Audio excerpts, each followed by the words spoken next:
The first attempt at a Lakers starting lineup has two unexpected developments. Today's game might be a bit of a gimme for USC, but it is crucial for next year's recruiting. And analytics strikes again with the Dodgers, but screw it, they're winning. Hi, I'm James. This is your daily dose of sports and snark for the greatest sports city in the world, Los Angeles. This is faithful Angelenos. I am on the road for a couple of more days. It is October 1st, 2022. It is a glorious time to be an LA sports fan. And if you like the content that we put out about LA sports, clickety-clack the like button. Clickety-clack the subscribe button. There's a notifications bell. Hit that. It'll let you know when we drop new content, and I'm going to be dropping content throughout the day. Sharing is caring. Let people know we exist, and yes, comments. Because I'm not perfect. Totally get it.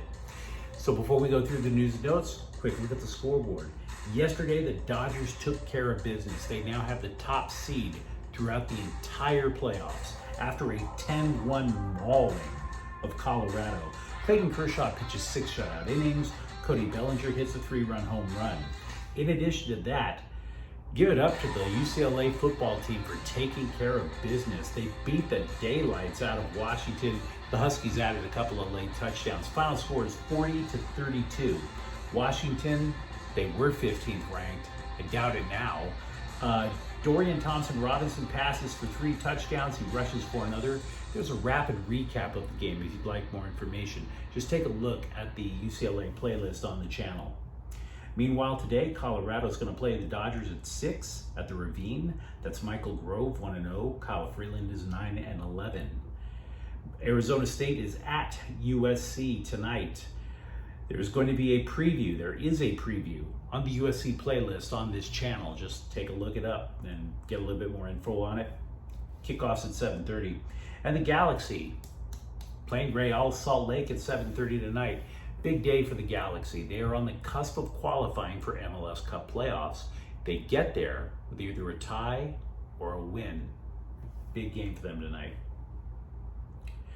So, while it could change at any moment for any reason, we have a first look at a potential starting 5 for the Lakers. Now, 2 of the positions were already taken up. We already knew that it was going to be LeBron James. We already knew that there was going to be Anthony Davis. First bit of a surprise, little bit. Russell Westbrook gets the nod over Austin Reeves and Patrick Beverley. And then they came out with something a little bit quirkier. Damian Jones over Thomas Bryant at the center. And then they filled it out with the other guard being Kendrick Nunn. Now, we'll go through what it means. Nunn, the coaches like him because they think he can score at the rim, mid-range, and at the 3-point line. I'm not necessarily sure about that. He is a catch and shoot guy, but he's also said by some scouts to be a quote unquote average shooter. So I'm not sure about that. Meanwhile, with Russell Westbrook on the floor, well, we'll get to what that means. I'm gonna backtrack for a moment. Regarding Jones, that was an even bigger surprise to me as opposed to Thomas Bryant. Darvin Ham, the coach, sees Jones as a better defender. So there is that. But the other reason that I would imagine is that Bryant tore up his ACL last year. So if they want a defensive presence, they're going to need somebody who's a little bit more active as a center, and they really like Jones's athleticism.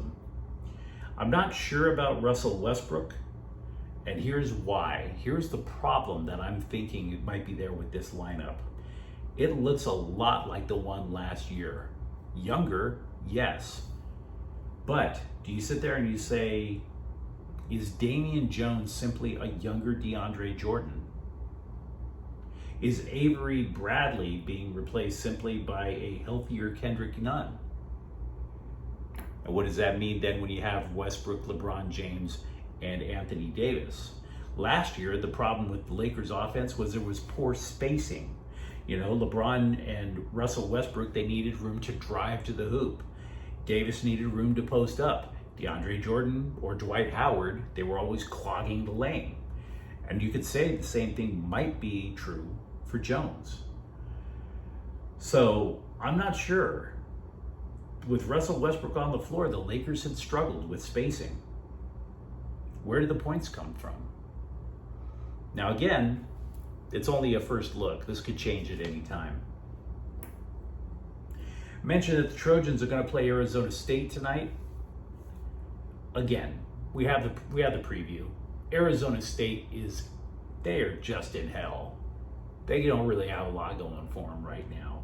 So what makes this game important, however, is that tonight is when USC just takes in a boatload of recruits, not just for next year's class, but the year after that, and even the year after that.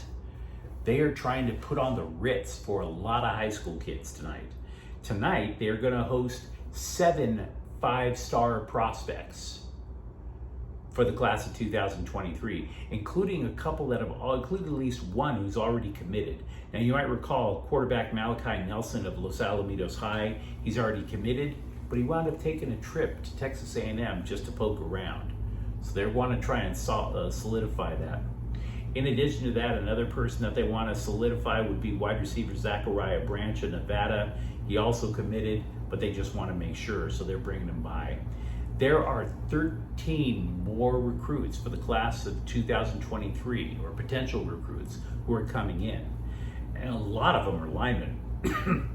5 on the offensive line, 2 defensive linemen, a couple of linebackers, a couple of edge rushers. So yeah, for the immediate future, to inject a big class in for the Trojans, this is important. Meanwhile, in addition to that, they're adding 9 potential recruits for the class of 2024, and even 5 for 2025 sophomores they're bringing in.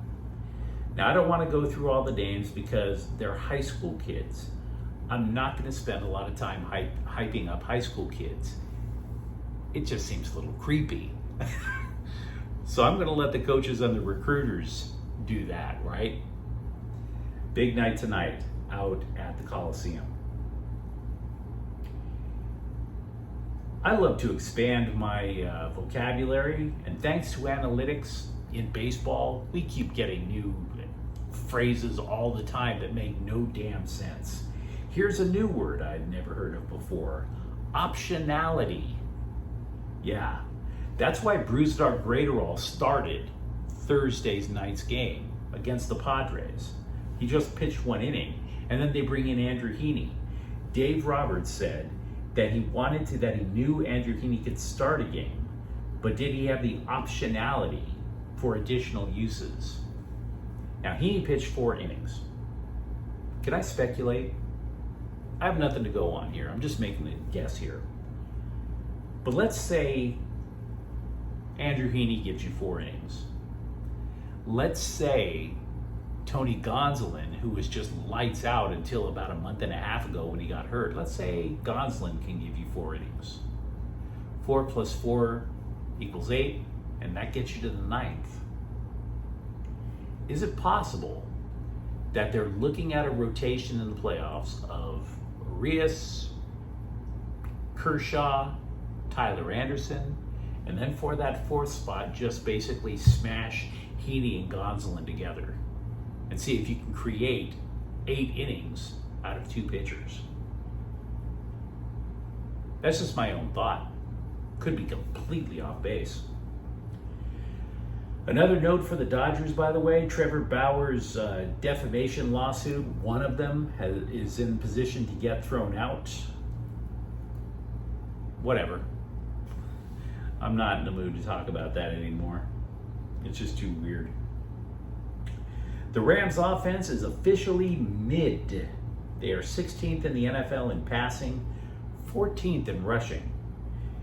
If you want to be frank, it's all about Cooper Kupp. That's where they're getting the vast majority of their production from. He's got 28 receptions to lead the league.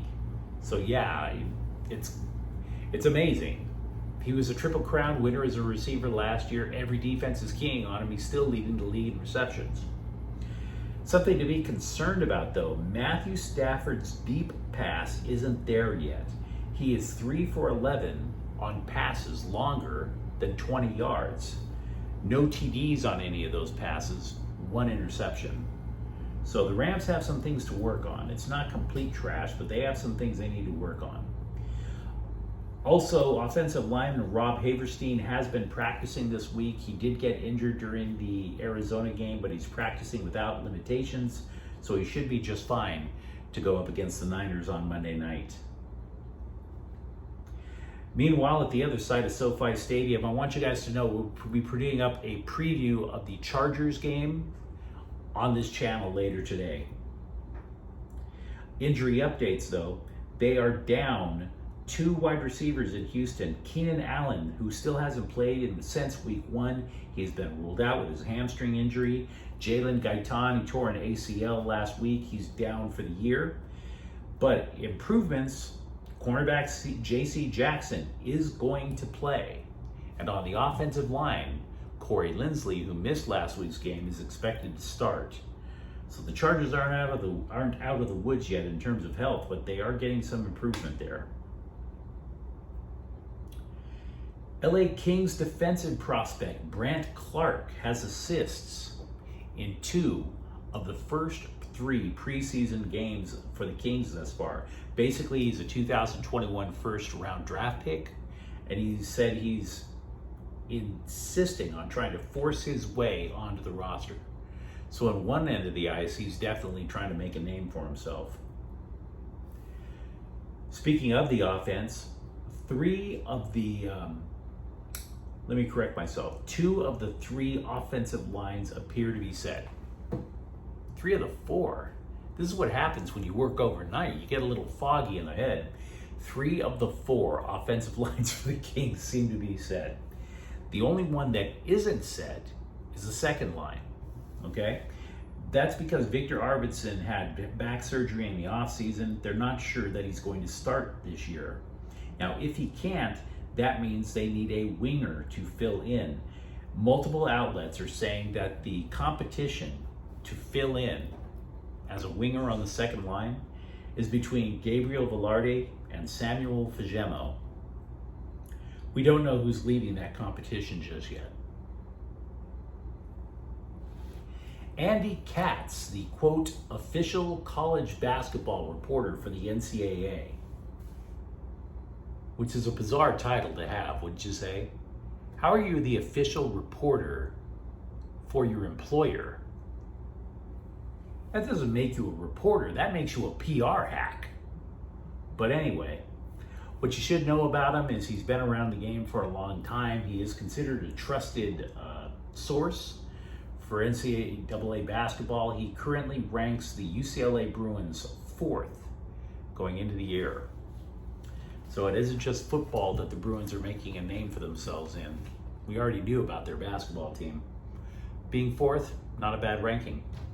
Now, if you enjoyed this broadcast, don't forget to like and subscribe to Faithful Angelenos. We do talk LA sports here. I'm James. Thank you for watching.